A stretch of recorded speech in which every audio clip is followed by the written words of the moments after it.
ورحمة الله وبركاته كلنتي wanaagsan asxaabay meel kastood naga daawanaysaan ku soo dhawaada mar kale iyo mid ka mid ah barnaamijyada aan idinku talagalnay waa barnaamijkeennii labaad maanta waa sabti taariikhduna waa 23 bisha May sanadka 2026 haddaba barnaamijkan waxaynu ku soo qaadanaynaa akhbaaraadka soo kordhay tan iyo intaynu kala maqnayn xaaladda gobolka bariga dhexe qodobada barnaamijkeena labaad aynu ku faahfaahinayno waxay noqon doonaan dhexdhexaadiyayaasha ayaa sheegay inay horumar ka sameeyeen dadaalkii ay kula hadlayeen Iiraan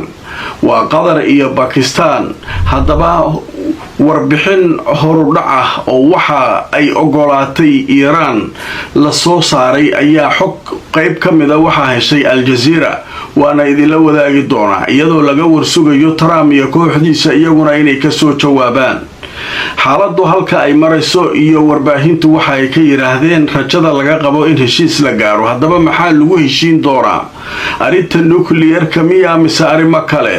haddaba tafaasiisha iyo wararkii ugu dambeeyay arrinka waan idiin soo gudbinayaa waxa soo kale aan idin hayaa Israa'iil oo mar kale ku celisay ciidankeedu inay sugayaan oo ay heegan ku jiraan in la weeraro Iiraan xilli dadaal nabadeed ay socdaan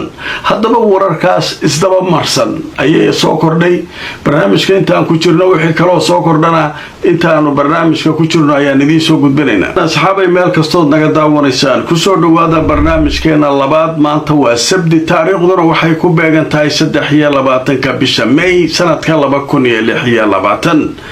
barnaamijka wixii soo kordhay ayaan idinku hayaa qodobka ugu horeeya waxaynu kaga hadli doonaa dadaaladii socday maalmahan ayaa hadda waxa la sheegayaa waxoogaa horumar laga gaaray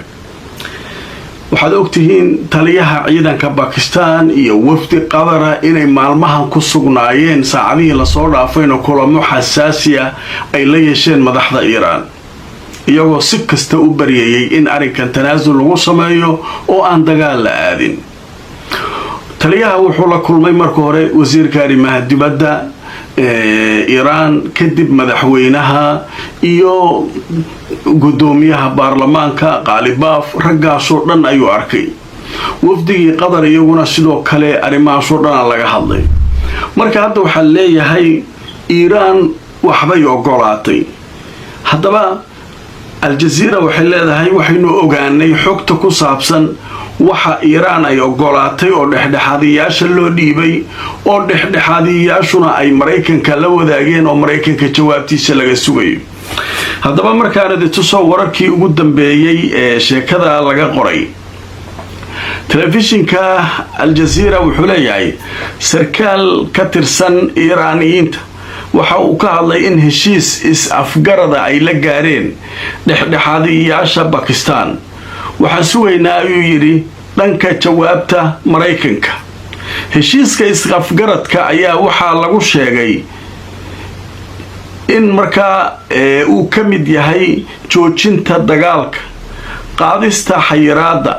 furitaanka marinka Hormuz iyo ka bixitaanka ciidamada Mareykanka aaga dagaalka haddaba heshiiska is-afgaradka kuma jiraan arrimaha nuclear-ka sababtoo ah waxay Iiraan tiri waa kuwa adag waxayna u baahan yihiin waqti ku filan oo lagu gorgortamo 30 maalmood kadib heshiiska waxaa loo furi karaa albaabka wada xaajoodka nuclear-ka dowladda Qatar waxa ay door muhiim ah ka ciyaartay qorista heshiiska iyo is-afgaradka waxaana jiray isgaarsiin dhexmartay dhexdhexaadiyaasha iyo Washington Iiraan ma bixin karto tanaasul ka badan waxa lagu qeexay heshiiska is-afgaradka way marka waa ujeedaan Qatar iyo Pakistan iyo waxbay keeneen arrinka ugu muhiimsan oo marka qodobada ku jira in heshiiska la joojiyo cunaqabataynta la qaado Mareykanku meesha isaga tagaan meelihii lagu dagaalamay badan oo dhan ay ka baxaan Iiraan ay marinbiyoodka Hormuz ay furto 30 maalmood kadibna arinta nuclear-ka wada xaajoodkoodii la galo laakiin hadda nuclear-ka tiisha way adag tahay arrinka marka in dib loo dhigto horta arintan mixnadan iyo hawshan in laga baxo marka dadka wax falanqeynaya oo la wareysanayay waxay leeyihiin Mareykan ma aqbalay Mareykan number 1 waxa uu nuclear-ka number 2 Hormuz إيران نمبر 1 عنقبتين تاني waxaan in laga qaado dagaalkan meel kasto ka socda la joojiyo waxa sawa marka sheekadii marka way isku jiqan tahay marka Iran waxa leedahay intaan ka badan ma tanaazulayno waa kan Hormuz aan furaynaa Mareykanku waa inuu ka guuraa meesha عنقبتينada la qaadaa arinta nuclear-kana gadaal aan geysanaynaa Mareykanna nuclear-kana uga dhigtaa wuxuu leeyahay nimankan hadii nuclear-koodu ay deystaan nuclear-ka jaab hubo isku bedeli doona sheeko waaliya marka meesha ka socota hadaba marka waa arki doonaa kulli jawaabta Mareykanka uu ka soo bixiyo dhanka kale war goordhow soo dhacay Al Jazeera waxay leedahay amiirka dawladda Qatar ayaa telefoonka kula hadlay goordhoweyd Trump iyagoo ka wada hadlay arinta ku saabsan wada hadallada Trump iyo amiirka ayaa la sheegay inay ka wada xaajoodeen arimaha taagan amiirka Qatar iyo madaxweyne Trump waxay sidoo kale ka wada xaajoonayaan in la yareeyo dhibaatada iyo xiisadaha ka taagan gobolka fursadna la siiyo dhanka wada hadalka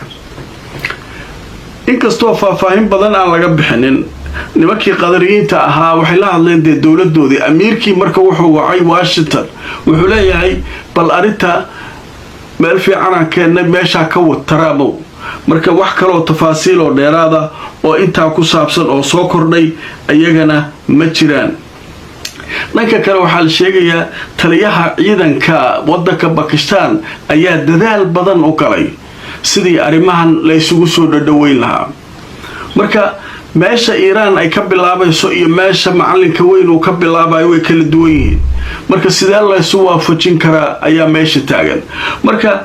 warbaahintii qaarkeed wayba ka sii hordhacayaan waxay leeyihiin raja laga qabaa in xataa Mareykanku uu ogolaado in arinta nuclear-ka gadaal la geeyo kan marka waxa soo dhan waa iska sheeko laakiin waxa la ogaanaa marka Mareykanku ay ka soo jawaabaan barnaamijyada kale ayaanu ku ogaan doonaa hadii alla idmo waayahay isla sheekada kale yaab kale waxay tahay markii sheekooyinkan ay soo baxeen Israa'iil waxay soo saartay ciidankeena heegan oo ku jira waxaan sugaynaa amarka Trump Iran waa weeraraynaa wax heshiisoo meesha ka jira Iran ay aqbalayso ma jiraan iyadoo dagaal ku jirta waxay diidayeen Netanyahu iyo kooxdiisana in waxa kan heshiiskan la sameeyo iyagoo waxay rabaan Mareykan iyo Iran inay qorta isu galaan oo dhagaha la iska garaaco wixii la rabaa la isku dhufto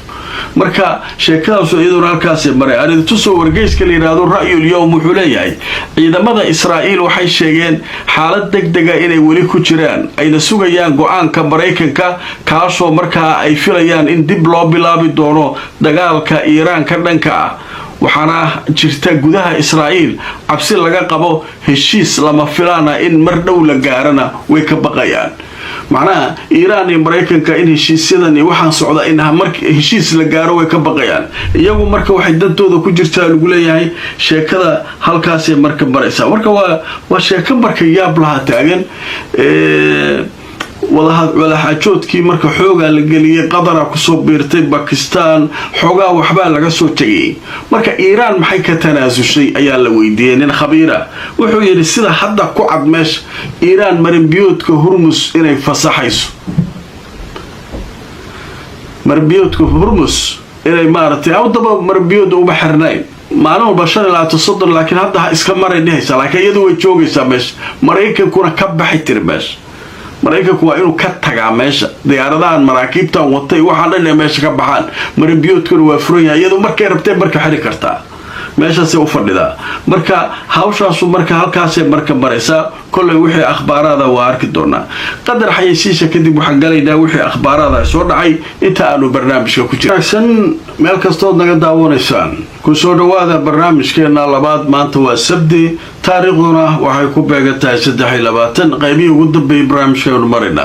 qaybtan alaaba waxaanu ku soo qaadanaa intaynu barnaamijka ku jirnay wixii khabar ama war oo soo dhacay ayaynu ku faahfaahinayna wasiirka arrimaha dibadda ee Mareykanka Rubio ayaa wuxuu ka hadlay arin muhiim ah oo uu leeyahay waxa jira in laga yaabo is-afgarad in la gaaro arinta Iran marka rajo muujinaya wasiirka arrimaha dibadda dhanka kale waxa la leeyahay iyaduna ninkii Trump ahaaba sheekada waa siiqas socialkiisa true socialka waxa la yiraahdaa internetkiisa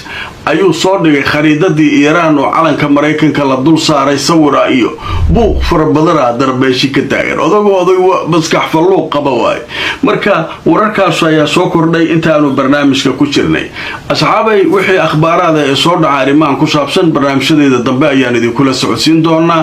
meel kastoo aad joogtaan la gareeyo oo share gareeyo barnaamijka inta aan mar kale kulmayno nabadgelyo